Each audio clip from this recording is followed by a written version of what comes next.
सभी का इंस्पायर पे। आज हम लोग आईपीसी लेक्चर सीरीज का लेक्चर नंबर 9 कवर करने वाले हैं। मेरे भाई 8 नहीं देखे हैं, कहां जाना है?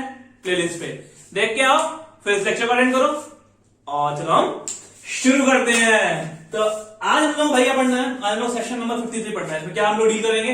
हम लोग डील करेंगे पनिशमेंट्स के बारे में। अच्छा भाई, पनिशमेंट्स कब मिलती हैं? जब हम कांड करते हैं। अच्छा भाई, कौन कौन सी मिल सकती हैं? तो वही तो स्टडी करना है। ये 5 और 6 तरह की पनिशमेंट मिलती हैं, मिल सकती हैं, पहले मिलती थी, उनके बारे में डिटेल जानेंगे, समझेंगे, तोड़ेंगे, मरोड़ेंगे और घोल के पी जाएंगे। इसके बाद हम लोग एक चीज और देखेंगे। वीडियो तो ज्यादा लंबी नहीं होने वाली है, लेकिन हम लोग इस वीडियो में एक चीज और देखेंगे, सेक्शन नंबर 53 को। सेक्शन नंबर 53A में हम लोग बात करेंगे transportation of life as a punishment का क्या हुआ, क्या नहीं हुआ, क्या कहानी थी, समझेंगे, उसको भी देख लेंगे। ठीक है, चलो शुरू करते हैं। देखो, आईपीसी उठा लो सबसे पहले और देख लो कि क्या बात लिखी हुई है। ठीक है, ज्यादा कुछ है नहीं, बहुत खतरनाक सी, बहुत प्यारी सी बात लिखी हुई है। ठीक है, the punishments to which, section number 53, punishments, the punishments to which offenders are liable under the provisions of this code are। अच्छा मेरे भाई, आईपीसी के अंदर तुम कांड करोगे तो तुम कौन कौन सी पनिशमेंट्स के लिए लायबल होगे, वो बातें लिखी गई हैं। तो फर्स्ट नंबर लिखा है डेथ। अच्छा, डेथ समझाना है, कुछ नहीं समझाना है, लेकिन फिर भी मानो, फिर भी मानो तो जाना सेक्शन नंबर 46 ऑफ आईपीसी, देख लेना कि डेथ की क्या डेफिनेशन लिखी हुई है। वही लिखी हुई है जो मैं और तुम जानते हैं। ठीक है, तो डेथ एज ए पनिशमेंट दी जा सकती है, समझ लिया भाई। अच्छा, secondly, imprisonment for life as a punishment दी जा सकती है। अच्छा, ये बताओ कि तुम्हारे मन में अलग अलग बातें होंगी कि इम्प्रिजनमेंट ऑफ लाइफ के टर्म अलग अलग होता है, 18, 20, जितना XYZ नंबर ऑफ ईयर्स, लेकिन भूल जाओ उसको साइड कर दो। यहां पे इम्प्रिजनमेंट ऑफ लाइफ मतलब इम्प्रिजनमेंट ऑफ लाइफ। एक केस बताता हूं मेरे भाई, गोपाल विनायक गॉडसे वर्सेस स्टेट में सुप्रीम कोर्ट ने कह दिया कि इम्प्रिजनमेंट ऑफ लाइफ का मतलब उस बंदे की पूरी जिंदगी तक होगा, ना ज्यादा ना कम। एक बात और देखो, as a life of a person is not certain, कब मर जाए कोई ठीक नहीं है, तो ये imprisonment of life as a punishment is an uncertain punishment। ठीक है, मतलब कोई फिक्स पीरियड नहीं है। ओके ओके, तुम लोग भाई बेरेट को देख रहे हो, कुछ खतरनाक से स्टार से लगे हैं। ठीक है, और सीधा सेकेंडली के बाद फोर्थली लिखा हुआ है, थर्डली कहां गया? मैं बताता हूं कहां गया। देखो, 1864 में विपिंग नाम की पनिशमेंट, विपिंग यानी कोड़े मार मार के, मतलब हालत खराब कर देना, ये एज ए पनिशमेंट आईपीसी के अंदर डाली गई। लेकिन समझो मेरे भाई, इसका नेचर बहुत क्रूअल है। सोच रहे हो, मतलब किसी को इतना मारो, कोड़ों से इतना मारो कि उसकी मृत्यु हो जाए, ये मतलब इंसानी के खिलाफ नहीं लग रहा है तुम्हें? समझ में आ रहा है? इन ह्यूमन टाइप का पनिशमेंट है। इस बात को बहुत बहुत लंबे समय तक मतलब अपोज किया गया, लेकिन फिर भी बहुत लंबी चल गई। तो 1955 में आके इसको हटा दिया गया, ओमिट कर दिया गया, इसीलिए आज के अपने बेयर एक्ट में ये नहीं लिखी हुई है मेरे भाई। और समझो, ये अपने इंडिया में तो फिर भी अभी बहुत सारी ऐसी मुस्लिम कंट्रीज है, सऊदी, पाकिस्तान, ऐसे बहुत सारी जगहें हैं जहां पे ये एज ए पनिशमेंट अभी भी वैलिड है। समझ रहे हो बात? समझ रहे हो कितना खतरनाक सीन है? अच्छा, समझ में आ गया? स्टार क्यों लगे हैं? थर्डली क्यों नहीं लिखा? डायरेक्टली फोर्थली पे आ जाओ। फोर्थली इम्प्रिजनमेंट, यहां क्या था? Imprisonment of life. Secondly imprisonment. अब ये इम्प्रिजनमेंट का यहां पे क्या मतलब? It is for specific term, मतलब कुछ पर्टिकुलर टाइम पीरियड के लिए, 2 साल, 4 साल, 5 साल, depending upon the particular offence which the offender has committed. ठीक है, अब मेरे भाई पता है रिगरस और सिंपल मैंने क्यों लिखा हुआ है? 2 तरह के इम्प्रिजनमेंट होते हैं। इम्प्रिजनमेंट भी दो तरह के होते हैं। एक में आदमी को रिगरस इम्प्रिजनमेंट डाला जाता है, यहाँ पे इससे बहुत हार्ड लेबर करवाया जाता है। हार्ड लेबर मतलब कहीं पत्थर तोड़वा रहे हैं, कहीं कुछ बनवा रहे हैं, कंटिन्यूसली, मतलब उससे काम बहुत खतरनाक तरह से काम किया जाता है, ठीक है। वो हो गया रिगरस इम्प्रिजनमेंट। और सिंपल इम्प्रिजनमेंट मतलब वहां पे कुछ खास ज्यादा नहीं, नॉर्मल काम वाम करवाया जाएगा जो कैदियों का होता है, लेकिन उसको बहुत ज्यादा मतलब प्रताड़ना नहीं की जाएगी उसकी, ठीक है, ठीक है। अच्छा, एक और बात जान लो, पता है इम्प्रिजनमेंट के बारे में एक ऐसी मतलब एक फैक्ट टाइप बताता हूं। मिनिमम इम्प्रिजनमेंट पता है कहां दी हुई है? मिनिमम, कम से कम इम्प्रिजनमेंट दोगे तो तुम 24 घंटे की दोगे। कोर्ट अगर मिनिमम इम्प्रिजनमेंट दे सकती है तो कम से कम 24 घंटे की देनी पड़ेगी कोर्ट को। और वो कब किसमें है? वो पता किसमें है?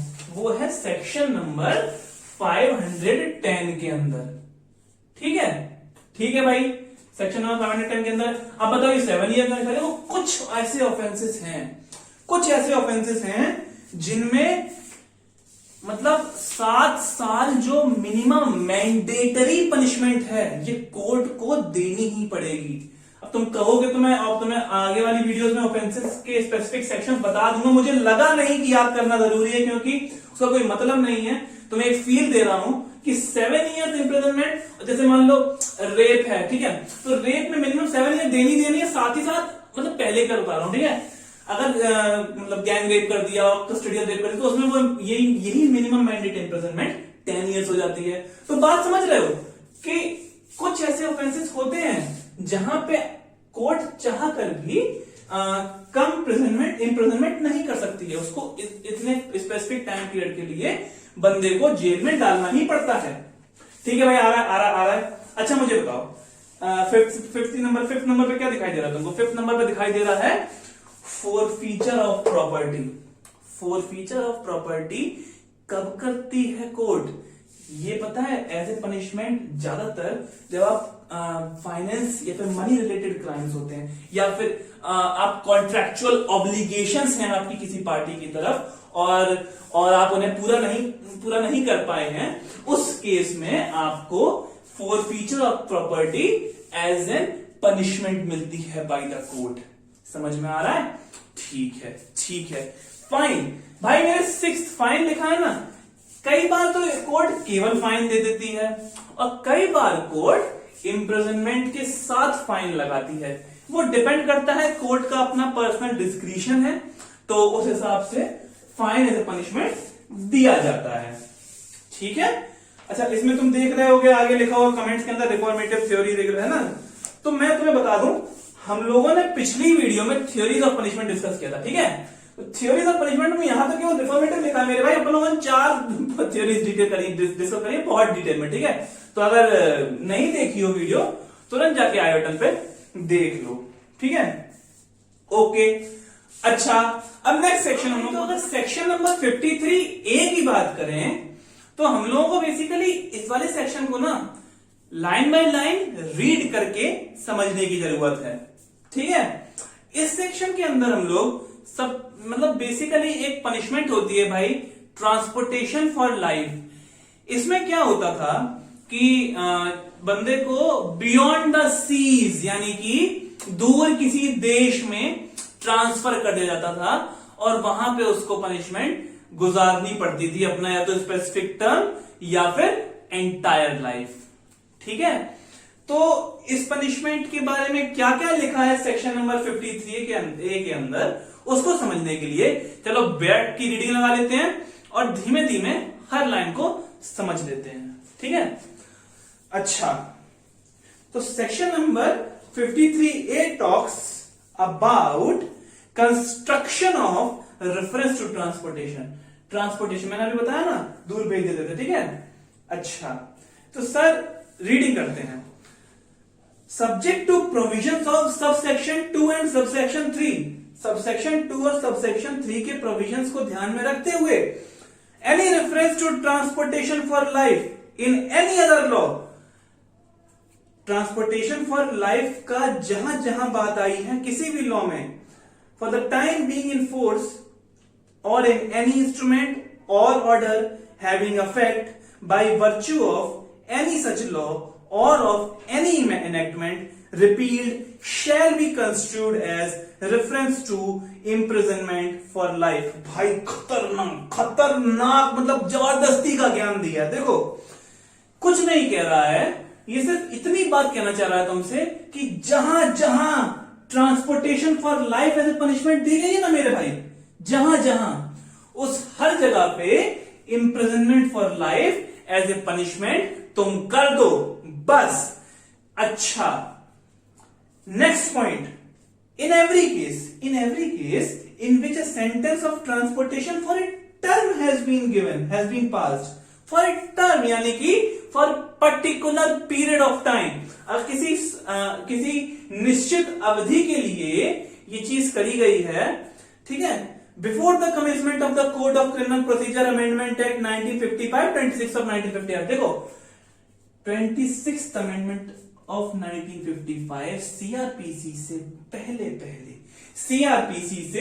पहले अगर किसी को transportation for a term as a punishment दी गई है तो वो रिगरस इंप्रिजनमेंट की तरह अब ट्रीट करी जाएगी।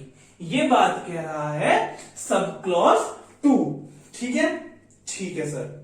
सब क्लॉज 3 की बात करते हैं। Any reference to transportation for a term or to transportation for any shorter term in any other law for the time being in force shall be deemed to have been omitted। देखो ये कह रहा है, बस simple सी बात कह रहा है कि किसी भी लॉ में अगर ट्रांसपोर्टेशन फॉर ए टर्म अगर दिया गया है एज ए पनिशमेंट तो उसको हम लोग कंसिडर करेंगे कि वो हटा है, मतलब ओमिटेड है, मतलब उसका कोई अस्तित्व नहीं है अब। ठीक है। Any reference to transportation, fourth sub clause, ठीक है, any reference to transportation in any other law for the time being in force shall a if the expression means transportation for life should be construed as reference to imprisonment for life। अगर expression कहीं भी किसी भी law में transportation for life लिखा है तो उसको हम लोग imprisonment फॉर लाइफ की तरह रीड करेंगे, और जहां पे transportation for any shorter term दिया गया है तो उसको हम लोग हटा हुआ ओमिटेड मानेंगे। ठीक है भाई। अच्छा मेरे भाई, अब एक छोटा सा केस है जो तुम एक बात समझ लो। तो किशोरी लाल वर्सेस एम्परर के केस में एक बात बस सिंपल सी थी, सुप्रीम कोर्ट ने कहा कि जरूरी नहीं है कि ट्रांसपोर्टेशन ऑफ लाइफ का मतलब हम लोग ट्रांसफर बियॉन्ड द सी कहें। क्योंकि क्या जरूरी नहीं है कि हम लोग ट्रांसपोर्टेशन फॉर लाइफ का मतलब ट्रांसफर बियॉन्ड द सीज कहें, दूसरे राज्यों में दूसरे देशों में भेजें, जरूरी नहीं है। क्योंकि ब्रिटिश टाइम में अंडमान एंड निकोबार आइलैंड्स पे भी बहुत सारे लोगों को इस पनिशमेंट के अंडर भेज दिया जाता था। ठीक है।